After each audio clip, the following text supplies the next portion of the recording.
Welcome to episode 10, 11, 9, 10, 11, not sure, of the vlog. So I have a lot of stuff to cover today. First and foremost, I want to go over my most recent powerlifting meet. It seems like I've been talking about it forever. Chrissy especially, she's been a big fan of the powerlifting subject, so this is the culmination of all the work that I've been doing with Lish for the past couple of months. But before I get to that, I've been challenged twice. One by my buddy Obsessionist. He challenged me to this thing called the broccoli challenge. It's this thing that going around YouTube. I haven't seen any other broccoli challenges. He might be lying to me, saying that this is an actual challenge on YouTube, so I'm just taking his word for it. This is the only other time I'm seeing a broccoli challenge, which is me doing it. To eat a pound of broccoli as fast as I can. Oh, and before I get started on this challenge, the other challenge was I was challenged by Stephanie to do 22 push-ups for a veteran's cause. I'm not exactly sure what the cause is, but she's saying that I have to do 22 push-ups for 22 days or something. And I missed yesterday, so that means I have to do 44 push-ups. So, including my wife's, Chrissy's, 88 push-ups?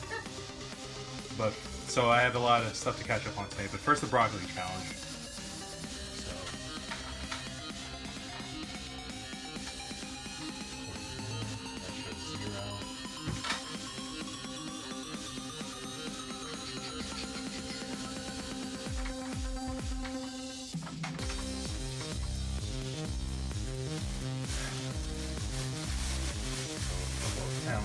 Bounces off. Okay. So I got my 1 pound of broccoli here. It's gonna be the most disgusting thing I've ever done in terms of food. And not that broccoli is disgusting, but I'm gonna be so disgusted. Here we go.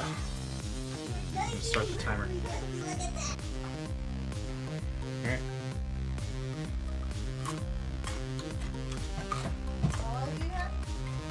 As fast as I can do it.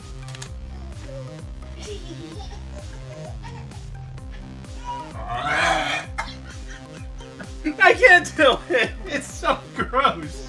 I can't handle the taste. It's so gross. It's so gross. You made me buy 1 pound. You better eat that pound. Oh, I get about 42 seconds. That's how long I lasted before I had to cut out. You didn't even eat any. Oh god. Wait, you can't even like steam it? No, it's raw. What's the point? I know what the point is. Did Lou eat the whole thing? He spent 21 minutes of this torture. Eating the whole thing? Eating like, well, he didn't finish it. I think he had a friend who finished it in 6. Yes, you gotta do 80 push-ups.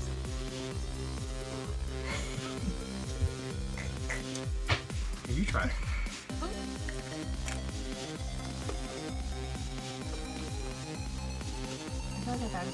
Can you have water? Yeah, you can have water. You want water? Are you gonna try it? Oh, you gonna throw up? You get a gag?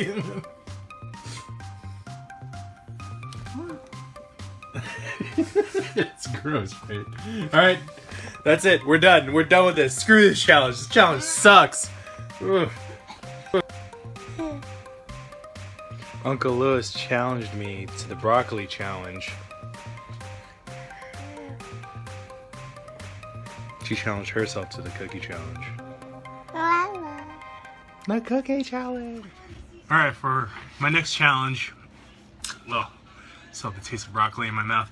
For my next challenge, I had to do 22 push-ups, but I had to do Chrissy's sets for the Veterans Challenge movement thing. I'm so sorry that I'm just totally diminishing the importance of this event. I know it's for a good cause. I know I have to do 22 push-ups. I already did 22 push-ups earlier. You're just gonna have to take my word for it. I had to do my 22 and then Chrissy's 44. So that, if my math is right, that means 66 push-ups.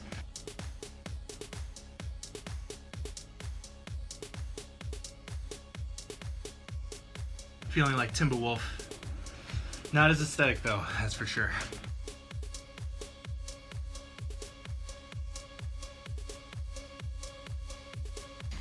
Whew. Got that nice pump. Got 16 more.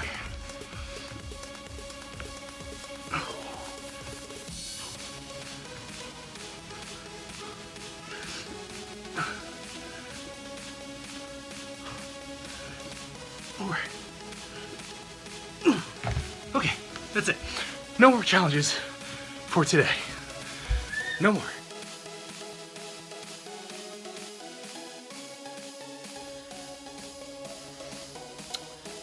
Saturday morning, an hour before my weigh-ins, weighing at 218 pounds. Should be good.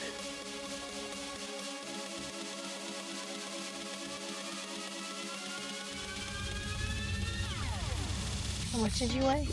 216. Oh, the carbs, you taste so good. I gotta get more Pedialyte for later too. Or for tomorrow, rather. Alright, so where are we going? So I just wanted to talk about my meet, my experiences, and what I went through, at least from my perspective, through the day. But the biggest thing that I noticed when I first arrived, and this is after the rules were specified, and right at that moment when the meet was starting to ramp up and my first fight was called, there was definitely a palpable sense of nervousness reverberating through the air, and I have to admit that nervousness got to me a little bit. It threw me off my game, definitely rattled me up. When I went up to the platform for the first time ever, the first time I ever went up to the platform was for a squat, and my squat was too shallow according to the judge. So that was at an attempt of 350 pounds. My second attempt, the list specified 365 pounds because he knew that I was able to meet that during my training up to the meet, was also called out for depth. So my second attempt ever at a powerlifting meet was not accepted. So at this point I'm 0 for 2. Elish specified 365 because he just wants to make sure that I get that number and get that depth, which he knows I'm capable of, and I know what I'm capable of. And I was able to achieve it for my third attempt, but I still got out for that flight. I was thinking that, man, you know, my nerves are getting the best of me. I gotta keep it under control and make sure that I come into these events with a clear mind, clear thoughts, pure intentions, making sure that I'm operating my best, which I know I'm capable of. The second event comes around bench. Ilish has me attempt 265 for my, 250 pounds for my first attempt. It counted. I got 2 out of 3 lights, but it definitely counted. My second attempt ever, 275 pounds.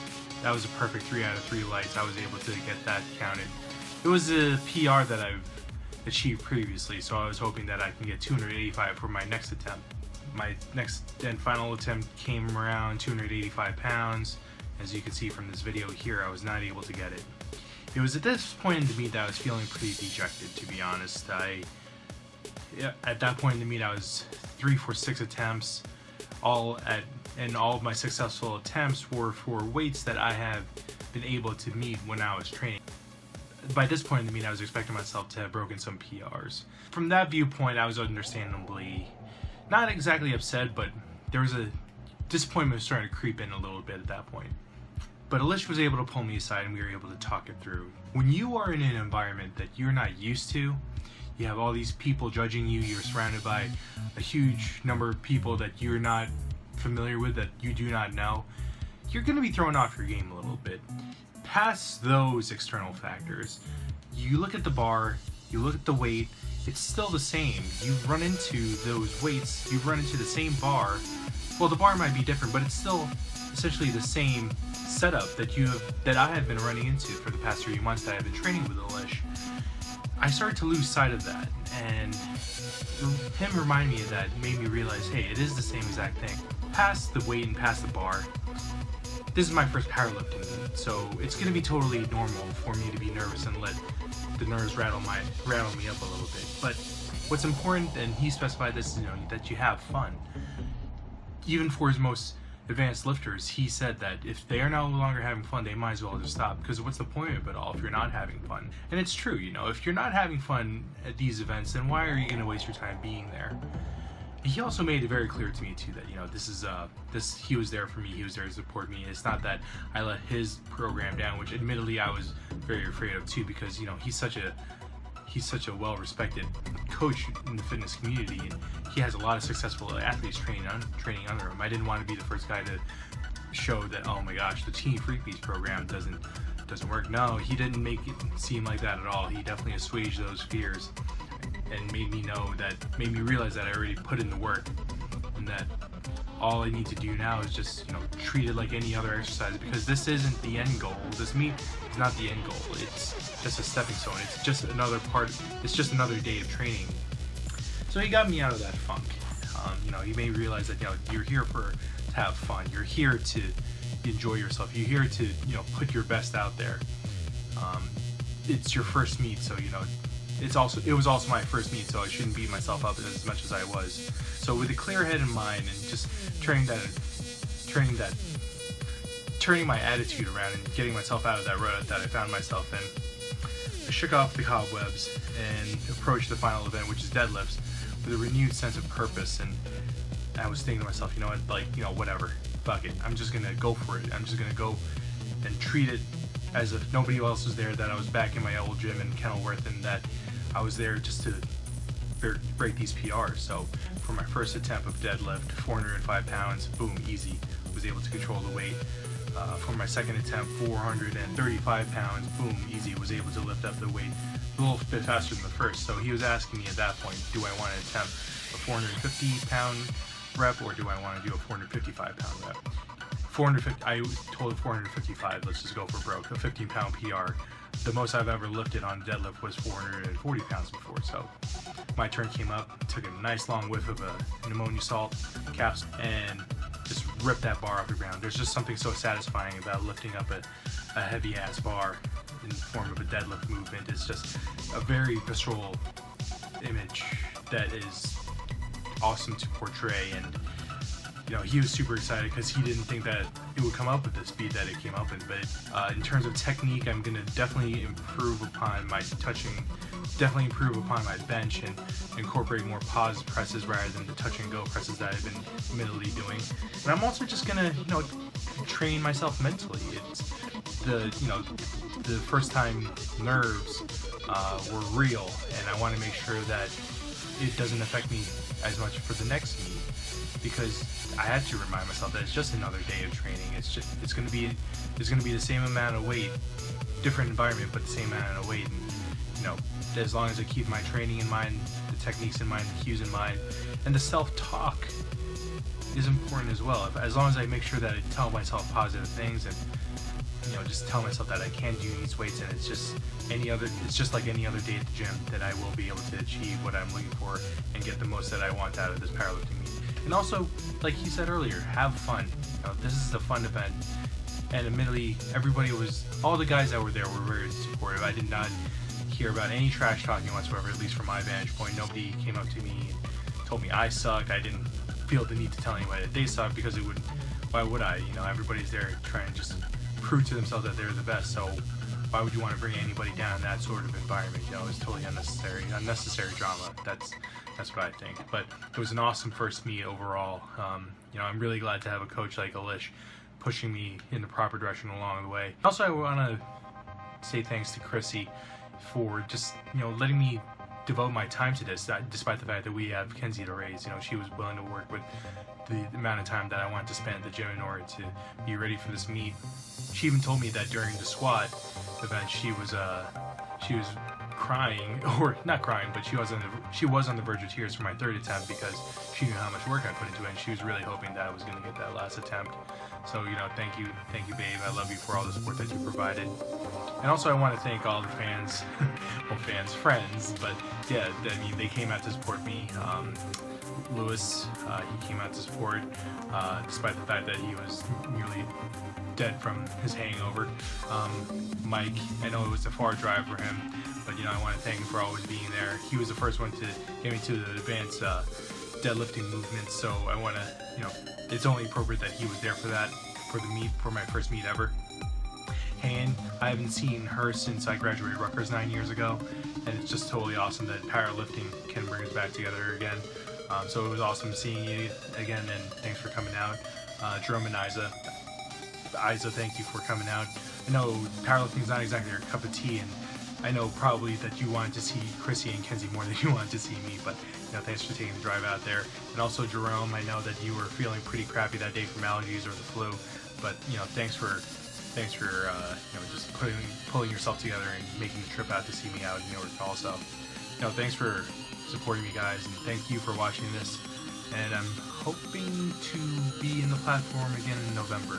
Definitely going to be working with Alish. At this point, I see no reason why I would want to pursue a different coach. He embodies all the philosophies that I find important in powerlifting: proper movement, proper technique, proper mindset, and he definitely showed his mettle as a coach this weekend, and definitely planning on working with him for the indefinite future. And that'll be that. I'll provide updates for my training for that meet as well. But until next time, thanks for watching.